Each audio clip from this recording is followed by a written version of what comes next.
Estimados estudiantes, es un gusto saludarles. Me presento con ustedes. Soy la maestra Rocío Sánchez Medina. Soy licenciada en Contaduría Pública y cuento con 2 posgrados, una maestría en Administración Financiera, que me ha permitido desarrollar una visión estratégica en la toma de decisiones económicas y financieras, y una maestría en Gestión de Proyectos, con la cual he fortalecido mi capacidad de planear, organizar, dirigir y controlar proyectos en diferentes ámbitos profesionales. Me da mucho gusto compartir con ustedes este espacio y acompañarlos en su proceso de formación profesional.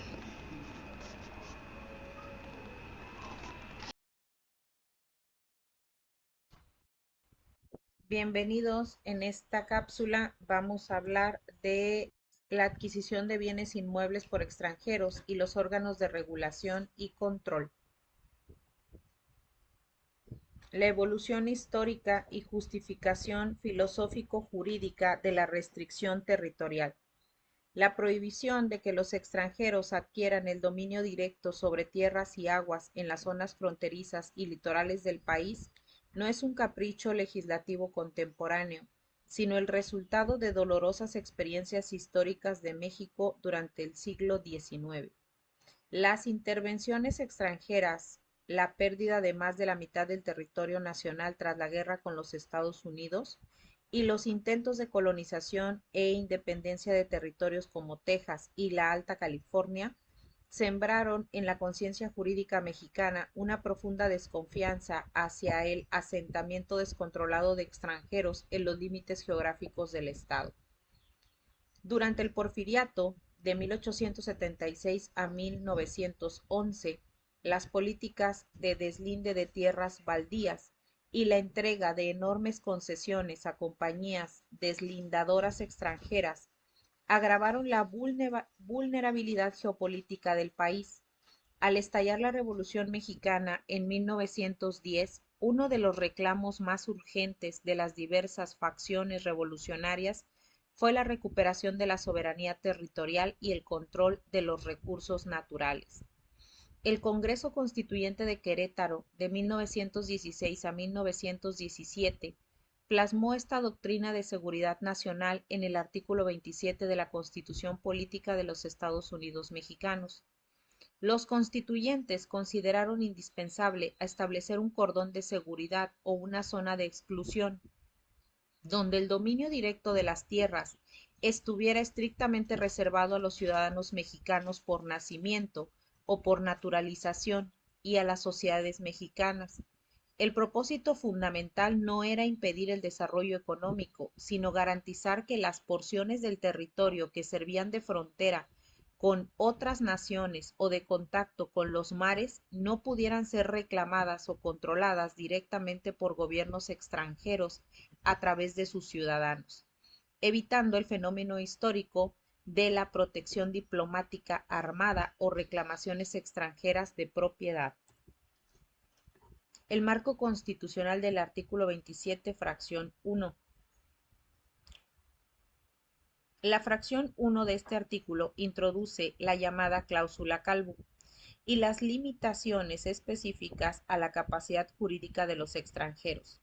La regla general, solo los mexicanos por nacimiento o por naturalización y las sociedades mexicanas tienen derecho para adquirir el dominio de las tierras, aguas y sus accesiones o para obtener concesiones de explotación de minas o aguas. 2. La concesión del Estado, con la cláusula Calvo.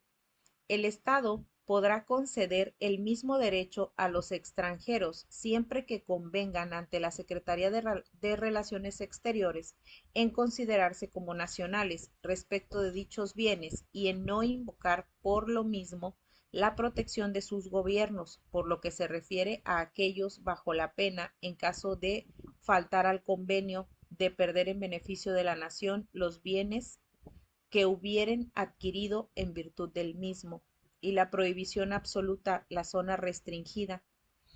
En una faja de 100 kilómetros a lo largo de las fronteras y de 50 de las playas, Por ningún motivo podrán los extranjeros adquirir el dominio directo sobre tierras y aguas. El concepto y la delimitación geográfica de la zona restringida. La legislación secundaria, específicamente la Ley de Inversión Extranjera, en su artículo 2, fracción cuarta, formaliza la denominación de este espacio territorial como la zona restringida, sustituyendo el término colonial e histórico de zona prohibida. La zona restringida es la faja del territorio nacional de 100 kilómetros a lo largo de las fronteras y de 50 a lo largo de las playas.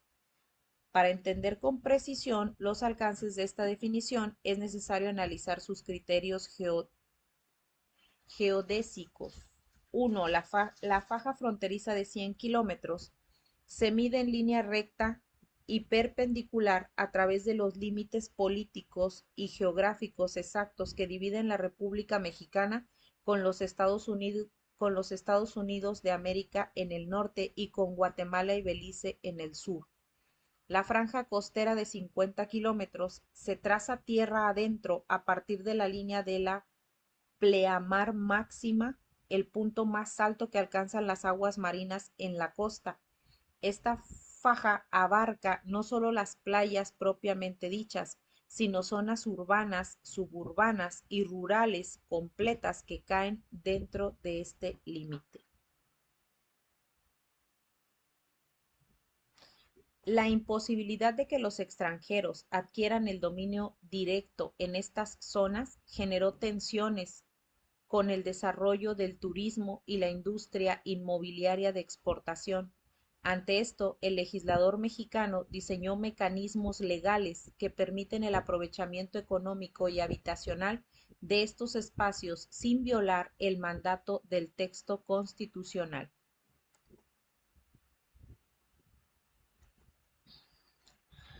La Ley de la Inversión Extranjera de 1993. La promulgación de la inversión extranjera de 1993 en el marco de la apertura comercial de México y la firma del Tratado de Libre Comercio de América del Norte, Telecam, modificó de manera sustancial las reglas del juego, porque buscó dar certeza jurídica y fomentar el flujo de capitales globales hacia el sector inmobiliario y de servicios turísticos.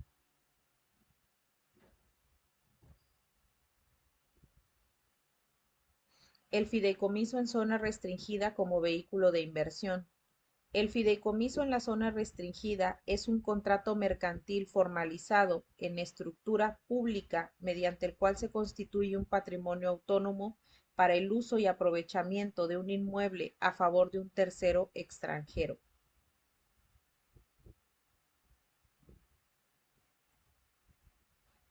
Los derechos de uso y aprovechamiento usufructo. De acuerdo con el artículo 12, el fideicomisario extranjero adquiere los derechos de uso y aprovechamiento sobre los bienes inmuebles que se encuentren en la zona restringida. Pero la ley define formalmente estos conceptos. El uso es el derecho a habitar, ocupar, disfrutar y poseer materialmente el inmueble de manera directa y exclusiva. El aprovechamiento es el derecho a percibir los frutos naturales, industriales o civiles que el inmueble produzca, por ejemplo, los rendimientos financieros derivados de la renta o el arrendamiento del bien a terceros, o la plusvalía de una futura enajenación. El fideicomisario tiene además la facultad plena de instruir a la fiduciaria para que venda, transmita, hipoteque o ceda los derechos del fideicomiso a favor de cualquier otra persona física o moral, operando con total libertad. El proceso constitucional del fideicomiso. Primero, hacemos la selección del inmueble y la negociación en términos comerciales. Después hacemos la solicitud de permiso ante la Secretaría de Relaciones Exteriores. Luego esperamos la emisión del permiso del fideicomiso, después la redacción y formalización del contrato, la inscripción en el Registro Público de la Propiedad y la inscripción en el Registro Nacional de Inversiones Extranjeras. La Comisión Nacional de Inversiones Extranjeras es un órgano colegiado de carácter intersecretarial, es decir, en el que participan diversas dependencias de la Administración Pública Federal, dotado de amplias facultades de decisión, consulta y coordinación en materia de políticas públicas de inversión extranjera. Y aquí analizamos la estructura intersecretarial, las atribuciones decisivas y los criterios de la ponderación. El Registro Nacional de Inversiones Extranjeras no es un órgano de decisión ni de formulación de políticas, sino una oficina de control, fiscalización y estadística pública de carácter administrativo adscrita a la Dirección General de Inversión Extranjera de la Secretaría de Economía. Su objetivo principal es mantener un control riguroso e institucionalizado del comportamiento de la inversión extranjera que ingresa, opera y sale del país. El desarrollo de estos temas demuestra que el Estado mexicano posee un andamiaje legal y de control sofisticado diseñado para salvaguardar el territorio nacional sin asfixiar la competitividad del país en el pleno internacional.